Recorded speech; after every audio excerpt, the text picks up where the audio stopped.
Mailbag time. We're at that point of the offseason. It's time to answer questions that fans want answered. I took to Twitter. You guys asked Pacers questions. We'll answer them today, including prove it season for Miles Turner, who's got the most to prove, and more. It's all coming on Locked On Pacers today. Let's go. You are Locked On Pacers, your daily Indiana Pacers podcast, part of the Locked On Podcast Network.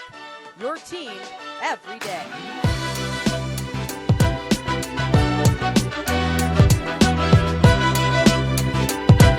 Happy Thursday, everybody, and welcome into another edition of the Locked On Pacers podcast, where we, of course, talk about the Indiana Pacers. As always, my name's Tony East. I cover the team for Forbes and SI, and today it's mailbag time. First one in a while here of the offseason. Did one really early in the offseason, and now we're doing one at the end of the transactional period. Probably won't do another one until, right before the season, maybe not even into the season, but always interested to hear what fans are thinking about at a specific time, and that is my favorite value of these episodes. And we get to a lot of topics today. Growth for Haliburton, All-Star Weekend next year, Miles Turner's upcoming season, some guys who maybe have prove-it years, and some interesting stuff about the dynamics of the NBA. We'll get to all of it today, and a two-parter tomorrow, because I feel that a lot of questions for this one as we close out the week strong. The final week that includes a July date, which is unbelievable. This year is absolutely flying by. Let's just get right to it. No point in waiting around. And our first question today comes from AJ Poe at AJ Poe _, who says, does this season define Turner's career in Indiana? My initial thought, and I like to barely dive into the answers I'm going to say on this show before this. I have to prep somewhat, so I have tabs open and stuff, but is just to not really answer them in full depth before I start, because then you can hear my thought process. But with this one, when I read the question, I kind of rolled my eyes almost, and that's not fair. I thought, no, definitely not. This season would not define Turner's time with Indiana unless he has a season on one of two extremes.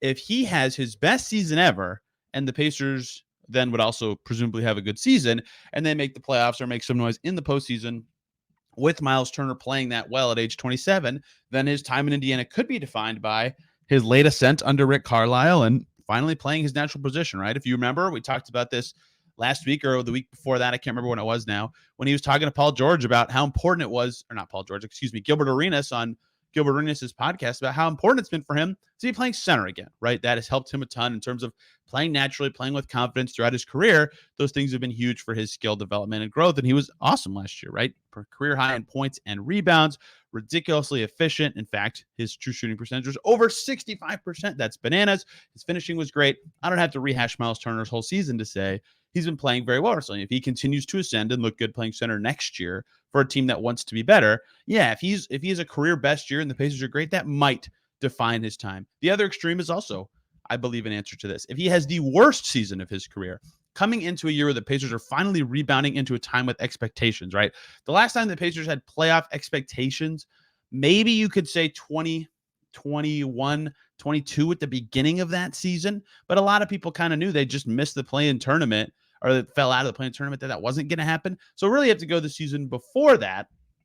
As to the last time the Pacers had playoff expectations, that was the Bjorkgren year. They didn't make it. They haven't had expectations for 2 full seasons, basically. And even then, that team was kind of sputtering out as the season progressed. So it's been really since the pandemic, since the team's had expectations. And if Turner has a really dud of a year, maybe his worst with the Pacers, or worst since whatever time you want to say, since he was last a full-time center, then maybe that would define his time with the Pacers too. Every time that the team's had expectations, he hasn't been as solid. But the last time the Pacers won a playoff game, the 2017-18 season, he still had a solid year. He shot well from 3 that year. And yeah, he was playing some more 4, and he was transitioning out of different roles next to Mahinmi and stuff like that. But it was still a solid season for him. And one of his best defensive seasons came the following year, right? Like, he, as the lone center, he's been good before. Playing next to Sabonis, he's been good before. For me, it'd be really, really, really hard to imagine this being a year that defines Turner's time in Indiana, unless it's one of the extremes. If he totally falls short when the team wants to take a step forward, yeah, that would mean something, because he did have some moments that were inconsistent in past seasons. And if he has an amazing season, that would absolutely mean something. But I think that this franchise has seen him at his lowest and highest points, obviously, because he's only played with that franchise for his entire career. But given the way his career trajectory has kind of gone, given what he's been for this team in many regular seasons past, both good and bad, no, I don't think this is a career-defining year for Turner. In probably 99% of reasonable outcomes for this season, but I get how it could in the most absolute extreme examples. For the record, I actually think this is going to be an interesting year for Turner because I'll be curious with new talent added, what that does to his touches and what that allows him to be defensively. If they're better on defense, that should help him on defense, given what his strengths are in terms of being a help defensive guy. And on offense, he'll probably have fewer touches. He shot his most shots per game by over a full shot last year. I bet that number will dip a little bit. So I'll be curious where his numbers kind of, equilibrate to next year. If it's a little bit less of an offensive impact, but his defense goes back up to where it was near the time when he was, right on the fringe of those all defense teams when Embiid and Gobert were just locks to make it every single year. We'll see. Lots of fun stuff coming for Miles Turner. Number 2 today comes from @CF Falcon 31, whose name on Twitter is just CF, who says, who has the most to prove this season? Another fascinating question.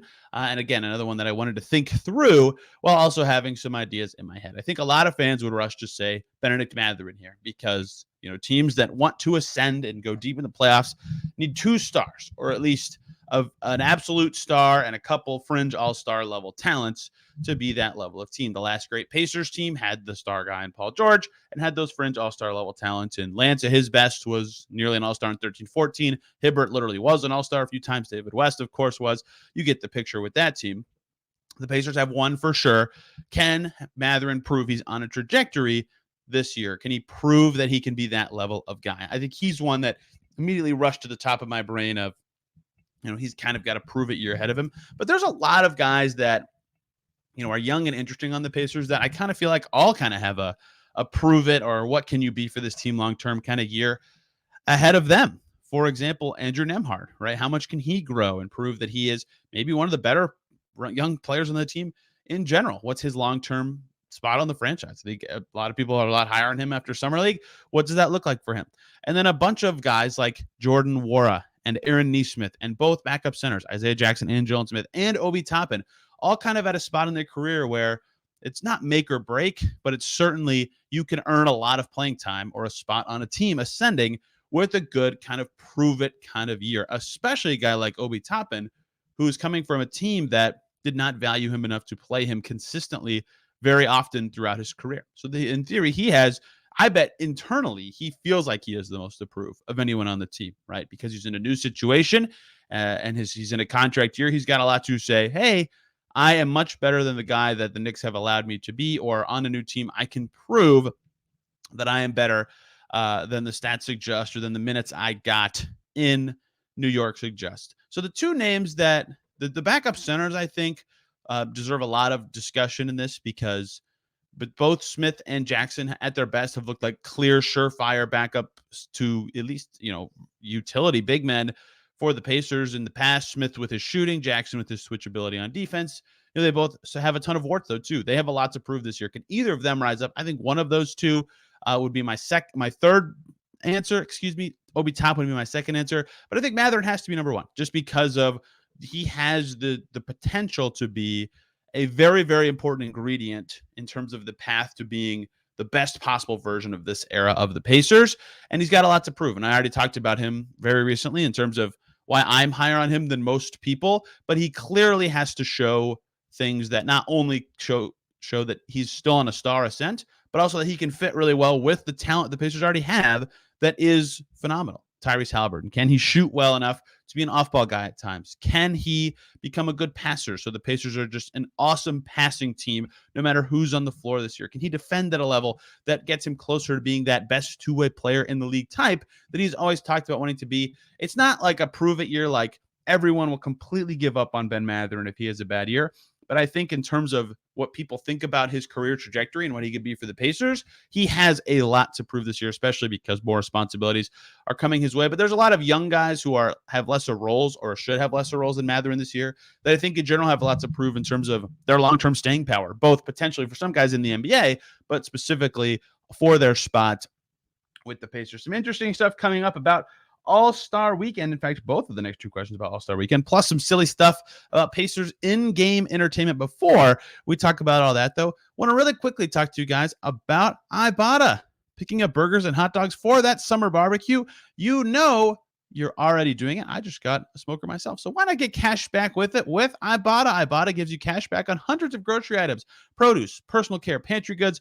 You can make sure you're beating inflation no matter what you're purchasing. Either just link your loyalty account or upload your receipt. After you shop, you can get cash back. It's easy, and the average Ibotta user earns $120 per year. That could cover the cost of an entire shopping trip. Go to part of a flight you've been eyeing, a game you've been dying to go to, or a fancy dinner you've been craving. Other apps just give you points. Those don't amount to much. With Ibotta, you get real cash back. You can cash out to your bank account, PayPal, or gift cards, and you can earn cash back on hundreds of online brands and retailers, too, when you start with Ibotta, such as Lowe's, Macy's, Sephora, Best Buy, and more. So right now, Ibotta is offering our listeners $5 just for trying it. Use the code LOCKED when you register. Boom. There you go. Just go to the App Store or Google Play Store, download the free Ibotta app, and use the code LOCKED. That's IBOTTA in the Google Play or App Store with that promo code LOCKED.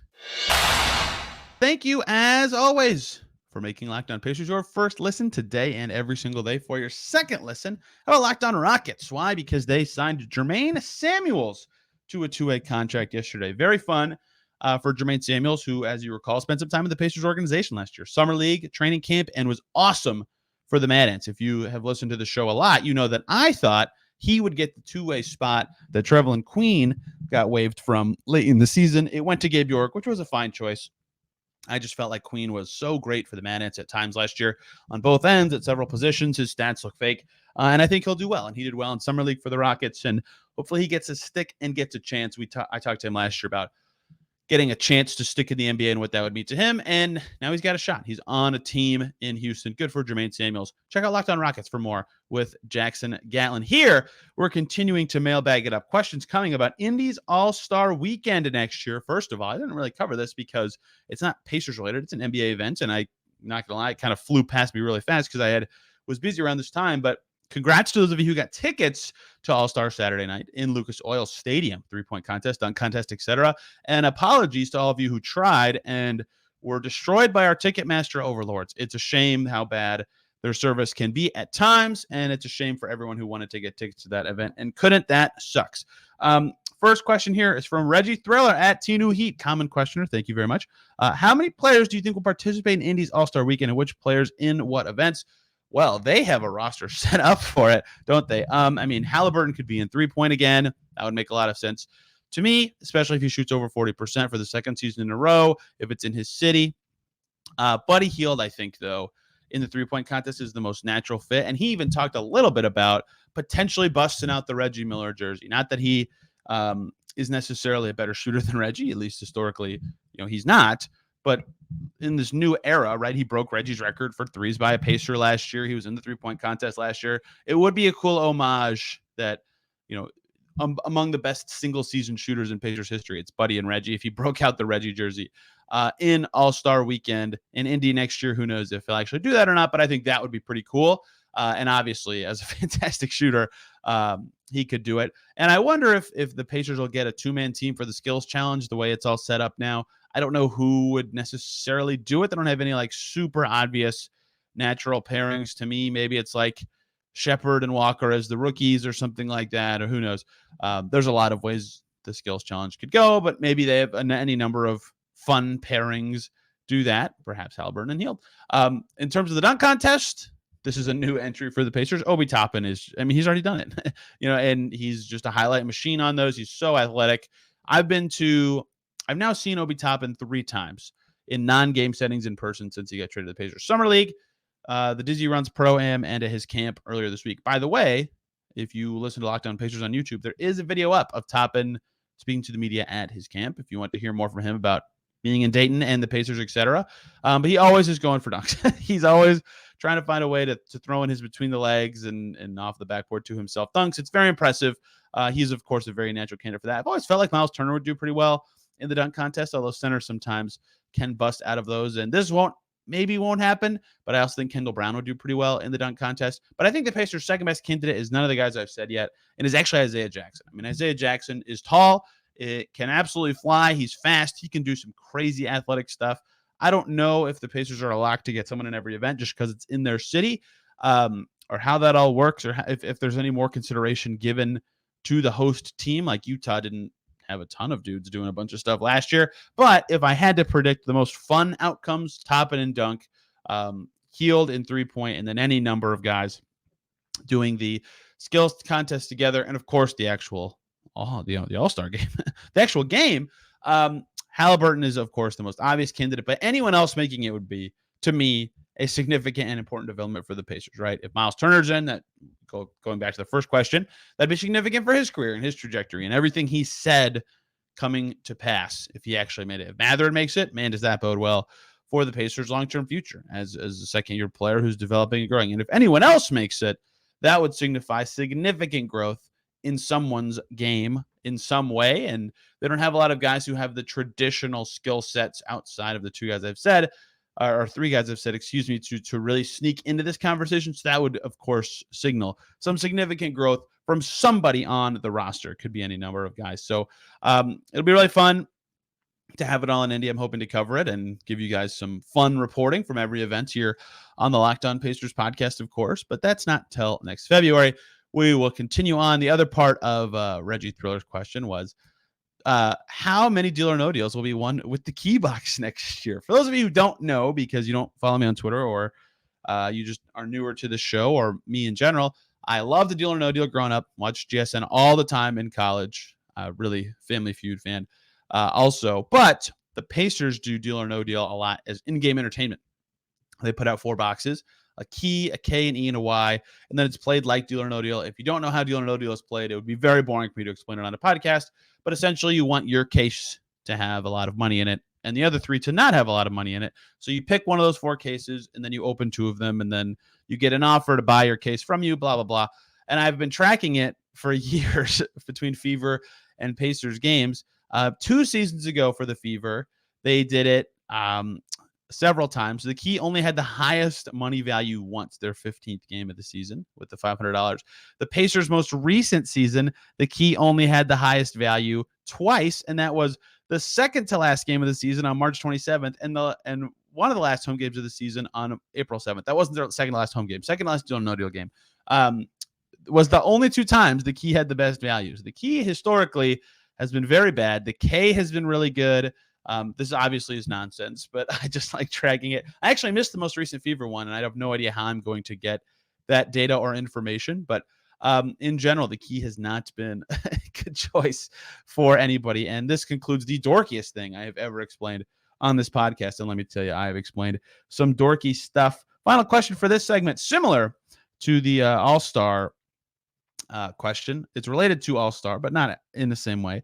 At the Hasselhoff, who had me dying laughing in a response to my mailbag request because one of those crypto bots replied and he had a funny response to it. He says, what skills do you think is most important for Tyrese Haliburton to develop to ascend from one of the last in All-Stars to a superstar? Yes, he was one of the last guys to make the East All-Star team, so he's closer to that 20 to 30 range in the NBA than the clear-cut top 20 or whatever number you want to say. I'm not going to debate his spot in the league right now, but what does it take for him to go up a tier in that discussion, right? And this is another one of those ones that I thought about before, but I have his B-Ball Ref page up. But to me, there's 2 standout things, right? On offense, no one has ever had the season he just had. 2010, 20 points, 10 assists, over 40% from 3. Never been done, except Tyrese Haliburton last year, right? That is such a unique skill set. The passing, the scoring, and the shooting is just unmatched. It's hard to do. Like I explained this on this show before, but literally if Tyrese Haliburton's exact stat line in the game was 20 points, 10 rebounds, and he went 4 of 10 from deep in that game, all of those stats were below average for him last year, right? Like that's a bananas player. But there's definitely room for growth. And like I talked about the thing he said in his Slam interview about Drew Hanlon, but he knows that he's got to be a little more assertive with his shots. He took 15 per game last year. I think that's better. Maybe a little more would go a long way for him. He could be a 16, 17 shot a game player.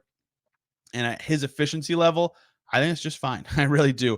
I mean, it sounds like a lot, but it's really not. Like 17 shots a game is like the Jordan Clarkson, Lowry, Markkanen range of shots per game. Tyler Hero takes 17 shots per game, right? Obviously, there's a tier above, like superstars take like 19, 20, 21, 22 shots a game.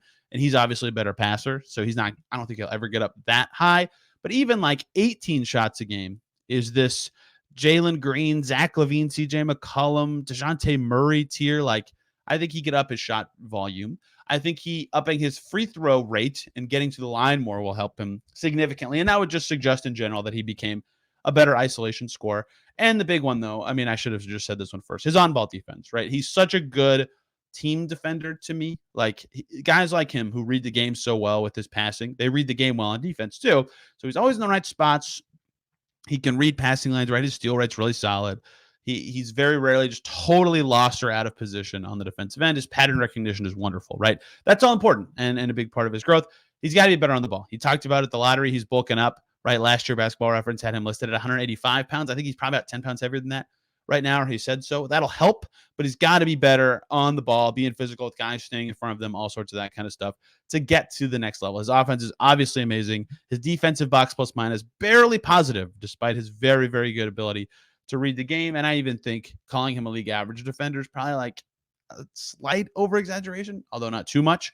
So yeah, he's got to get better on the ball on defense. I think that's number one for him. Number two for me would be a little more selfish. And I know that's weird to say, but just given how good he is at scoring, like, yes, his passing is amazing. It makes other guys better. But when you're that efficient of a player, well over 60% true shooting, you should be taking shots if you can create them. And he needs to be doing that. One more segment here, a three-parter with some stuff on statues, the new state of the NBA, and some stuff on Daniel Theis. We'll get to all of it to close out today's show. Thank you, as always, for making Locked On Pacers your first listen today and every single day for your second listen. Locked On Sixers, Montrezl Harrell, torn ACL in an offseason workout. Oof, out for the season. That is brutal. What does that mean for the Sixers? They're very, very deep center rotation, and their path forward, Locked On Sixers, is the way to go. Austin, a three-parter. This one, he asked this 13 days ago. My gosh, I've had this screenshot for a while. It's a DM, so I don't have his Twitter in front of me. Three-parter, I'll go in reverse order. First, think it's likely we just dump Theis along with something like a random second to open a spot by the deadline for a vet like James Johnson or George Hill, or more likely he just sits on the bench all year again. Yeah, I don't think he has positive value on his current contract. I don't think he has negative value either, necessarily. Probably slightly negative value, given some of the center contracts that were handed out this summer. I talked a little bit about center values recently, right? Backup fives like Dwight Powell, probably a little better than Daniel Theis. He got like $4 million a year. So Theis is probably a little overpaid, although maybe he's better than Dwight Powell.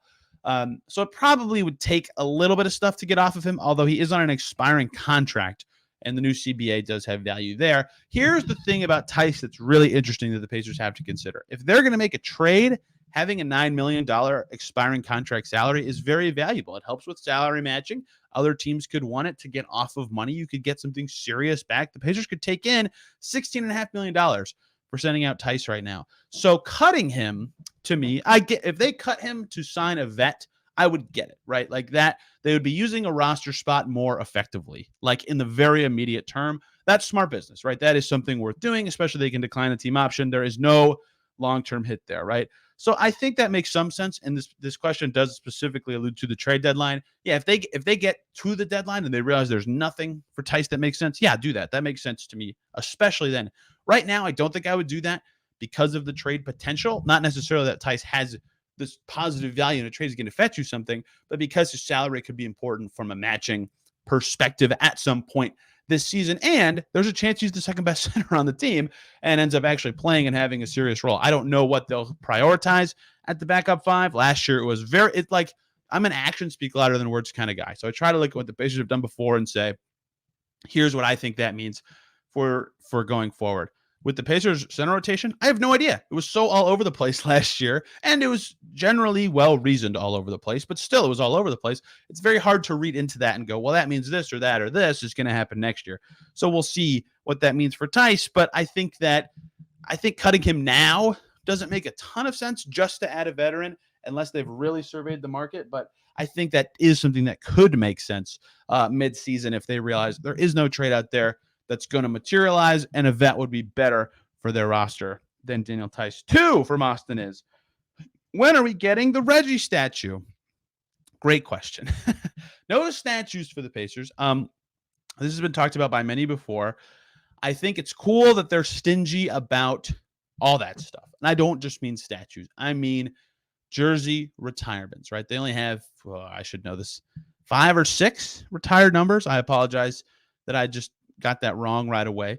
But not very many, right? That you have to have done a lot for the Pacers franchise to have your jersey number retired. Reggie does, obviously, but it's hard, right? And so that is important to them. That having that culture of having to be like a true icon of the team, even to have that is important. And Reggie would be the guy if there was going to be a statue. I was right. It is 6 numbers retired, by the way. I was half right because I gave 2 numbers. The 6, by the way, Bill Russell's retired by everybody. And then George McGinnis, ABA legend and stud. Reggie Miller, Mel Daniels, Roger Brown, and Slick. So I guess if counting Bill Russell is where it gets to 6, it's 5 in-house guys. And the reason I thought of the 6th banner is Tamika Catching's number up in the rafters in Cambridge. Anyway, I'm rambling. If anyone's going to get a statue, it's Reggie, right? Like, lifer with the team, was on the best team in franchise history in terms of results, was on the 2 best teams in franchise history in terms of talent, even though neither of them actually made the finals. To me, those answers are 2004 and 1998. Feel free to disagree. But yeah, he was the best player on those teams. He's a legend in the league. He's one of the best, whatever. I think the league had him at 57 in the top 75 list, 50 to 75 best players in NBA history, and spent his whole career with one franchise. Unheard of, right? Like, that is so mega valuable. Was huge also just for the franchise in terms of relevancy, right? Like, he is just so critical to the Pacers. If anyone's going to get a statue, it's of course him, right? I don't know where it would go. This new Bicentennial Plaza they're building right by the stadium seems like a very natural spot if they are going to do a statue, but I don't think they will. I think that given their stinginess level, which I appreciate, again, I think teams that have so many retired numbers, it's like over the top and ridiculous. I think that is good, and I think that it would require a title, and I think that's smart and cool, and that is meant as no disrespect to Reggie. If they said tomorrow we're building a Reggie Miller statue and it's going to be this tall and it's going to be in this spot and it's going to be cool, I would go, yep, that's cool, that's a good idea. But I don't think that's something they will do, given how they have treated other past historical greats. So when are we getting a Reggie statue? Maybe never. If you want to see big historic Reggie murals, about 2 blocks from where I live, there's one painted on a 8-story building, I believe, 7-story building, the Haw, right by a parking garage. It's massive. It looks very cool. It's very tall. I don't know how people paint stuff that tall. Like, I get the grid method, whatever. It's crazy. The last one from Austin, state of the league kind of stuff. I thought about doing a segment on this after Summer League, but didn't fit it in. Recent Locked On NBA mentioned that it's now legal to have a country or some entity buy a team. What are your thoughts on that, specifically for the Pacers? As a smaller market team, finances have always been a hot topic in terms of spending into the tax. I think we are a higher risk as well for this kind of sale. So what this is referring to, the Qatari Wealth Fund, I probably said Qatari wrong. I know it's pronounced Qatar. Either way, bought 5% of the Washington Wizards via the Monumental Sports Fund, Monumental Sports Entertainment, earlier this summer, right before free agency, June 23rd, the day after the draft. This came out, right? Interesting timing there. 5% stake. Adam Silver, the league's commissioner, said in Vegas, he was speaking at the Associated Press Sports Editors Conference. He said, I don't want to say what could ever happen, but there's no contemplation right now. And that was in response to a question about sovereign wealth funds becoming controlling owners of NBA franchises. But he said that there's no pathway in the foreseeable future to that. So it sounds like they're letting those funds go up to like 15%. In Tim Bontemps' story on ESPN, it says, under the NBA's current investment rules, the controlling owner of an NBA team has to own at least 15% of the franchise, and any sovereign wealth fund can only have a passive investment of a team of no greater than 5%.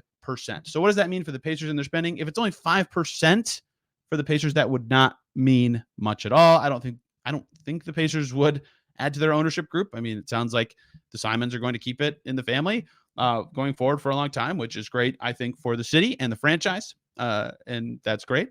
And they've been fantastic for the franchise, despite the tax stuff, which is a whole nother discussion compared to this ownership part.